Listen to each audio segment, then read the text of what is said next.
What's going on, everybody, and welcome to the Other Side of the Firewall podcast, where we talk about the latest and greatest of cybersecurity news, as well as we highlight those movers and shakers and glass ceiling breakers, those people of color who made it to the other side of the proverbial firewall. My name is Ryan Williams, and as always, I'm joined by Shannon Tynes. What's up? What's up? What's going on? Welcome to Tuesday's episode of the podcast. So Monday and Tuesday are topics, Wednesday's discussion. I'm on a campaign, so to speak, for more subscribers and listeners. So channel's doing really well. We have almost 300 listeners to the podcast. They download us between 500 and 600 times a month. Excellent. Thank you. Please continue to do that. The YouTube channel, I think we have about 210 subscribers. I would like to plus those numbers up. I want 500 by the end of the year if possible. So definitely check us out on YouTube. Please continue to like, share, subscribe, all that good stuff. But without further ado, I give it to Shannon. So if you're campaigning, before I get into the story, if you're campaigning for something, you need to promise to lower taxes, even though you know it's not realistic and you can't. The show will continue to be free. There you go. There to listeners, I'm trying to get sponsors. Not free for you. All right, everybody. This one's from WMAR2 News. And it's let me see here.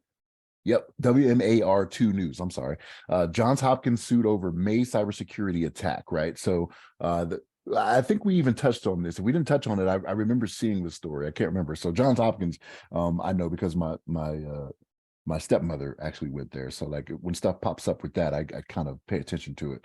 But Johns Hopkins University and the health system, they're being sued over a cybersecurity attack in May that affected their networks, right? So what ended up happening, they had the breach, PHI was exposed, PII was exposed, the PHI with the sensitive medical records, you know, it had social security numbers, passport numbers, driver's license, financial account numbers, right? Because it's medical billing and things like that, right? So all those things were divulged back in May, and there was a class action lawsuit that was filed, right? And there's a federal district court of Maryland where they're addressing this. So the big reason behind this is that the person that started this lawsuit, they said it took them a month before they were notified, right, about the breach, right? It was a month after it happened before she got notified. And this is something we've talked about on the show, right? Like we've talked about these companies, like we talked about public trust, and we're talking about people being made aware sooner rather than later when these things happen, right? So you put your trust in a place to do what they're supposed to do, especially when they're dealing with PHI and PII, right? Like things that have a long-reaching effect, right? Your finances, your medical, you could be blackmailed for something, you know what I mean? Like say, especially up at Johns Hopkins, right? So like that being up in the Maryland area, right? You got politicians that could be going there for certain things. They could be blackmailed, right? That affects more than just that person. They have the reach to reach out to all these people, all these constituents, you know what I mean? That they're supposed to work for, right? But they're out here making decisions based on them not wanting bad publicity to get out there.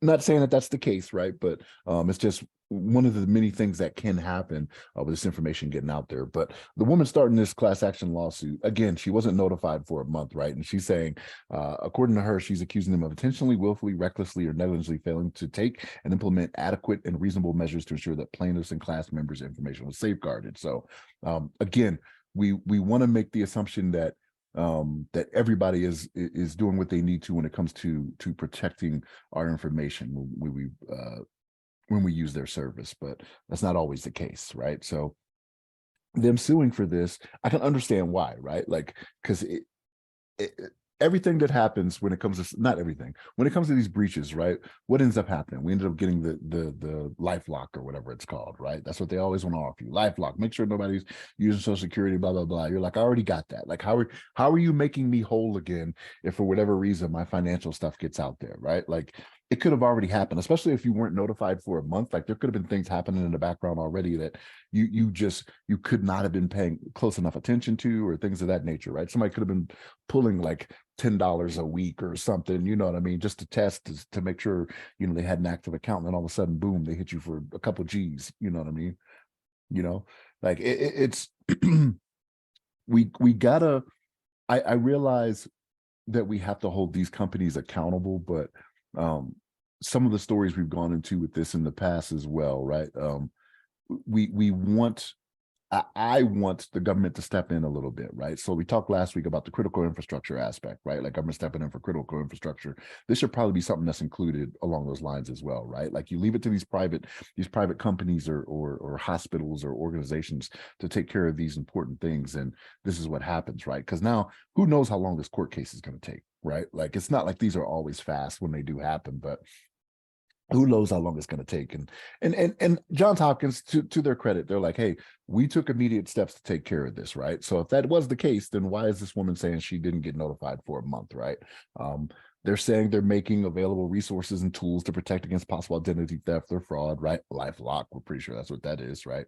And encourage members of our community to visit our websites for more information. So, but again, the damage is already done, right? Like, what were you not doing in the first place? And it's going to come out in court. Is the thing. It's going to come out in court that maybe, they had all this stuff hosted on what do you call it? Like a Windows Server, 2010 or something like that. You know what I mean? Like, why did you have such an old operating system that isn't supported anymore, safeguarding this information? But we'll find out. It'll come out in court. But point being, they're being sued, and this is fairly quick that this lawsuit came up, right? Because that was only 3 months ago. Usually when you see these, like, it's like 9 months, a year down the line, they get their ducks in a row and then they start to sue. But this woman started this class action lawsuit. She's ahead of the ball. She's like, hey, y'all need to get on your money, and you're going to give me some. You can give us all some, right? Because it's class action, so it's more than her that's doing it. But Ryan, what's your thoughts on this? Yeah, absolutely. So please remember to please like, share, subscribe, all that good stuff. I hate keep saying that. Like, they say you're supposed to say in the middle, but it feels so annoying. Like, people who already like, share, subscribe are hearing this as well. So if you want me to stop saying this, I need 500 subscribers on YouTube by end of the year. And he promised Now to it's lower ransom. taxes. Now it's ransom. No, so this all stems from the MoveIt transfer software. So it's a file transfer software that has far implications in the government, hospitals. It's all over the place, right? It's very widely used.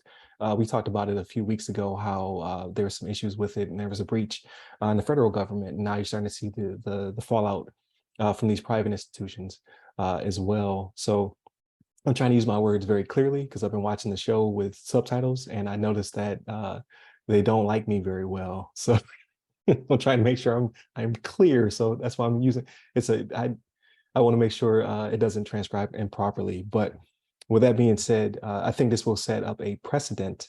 Not precedent for more litigious. There you go, litigious or legal battles down the road, only because we're seeing a lot more of this. And as a consultant, it kind of gives me a little bit of pain, because why did it take so long for them to identify it and then say something to people? And that's the crux of the lawsuit. It says that they were not notified quick enough, and we need you to upgrade your cybersecurity infrastructure, which is great. That part is great, but it's the notification, and that's directly that should be directly within their incident response plan, right? They should like, we have a breach. These people are notified internally. We have a plan to send it to PA, and then PA will push out a message in this time frame. And that has direct implications to this happening, and then it has direct implications into the business impact assessment as well. So now you're starting to see that if we do not release this information in time, or within a timely manner, we could potentially have lawsuits down the line, because people's information has been out long enough where they can reasonably say that they were unable to protect themselves because you took too long to notify them. So, like, even if it was quick for you, it was not quick enough for them. And now you're starting to see the ramifications of it.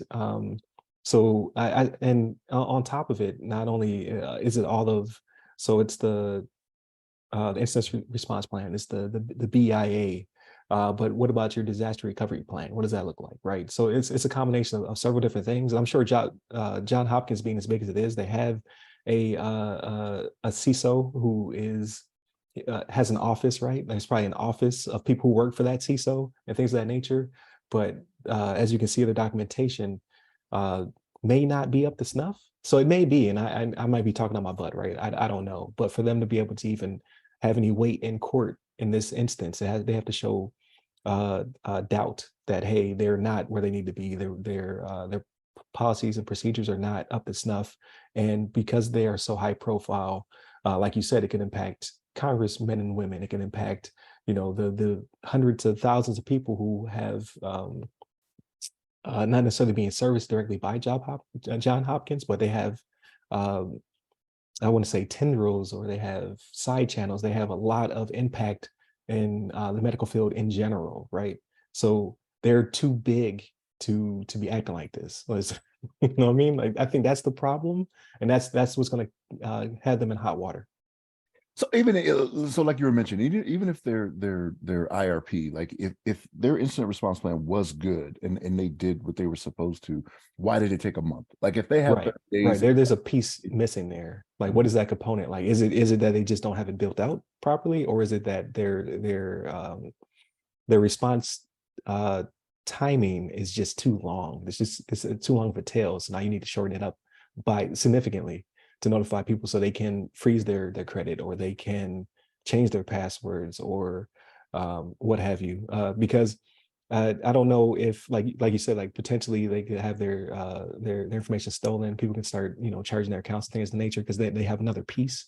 There could be extortion, like you said, with congressmen and women. Like, now I know that you have a pacemaker, or that you are unhealthy, or what have you.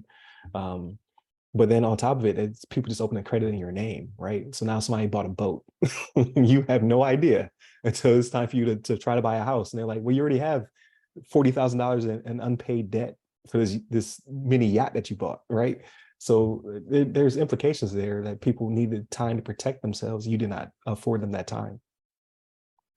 So we'll see what comes out of it. So I don't like people to be sued just because they have a big name. That's not. I'm definitely not pro that, and I think that should not happen as frequently as it does. But because you do have a big name, that makes you very open to people coming for your money.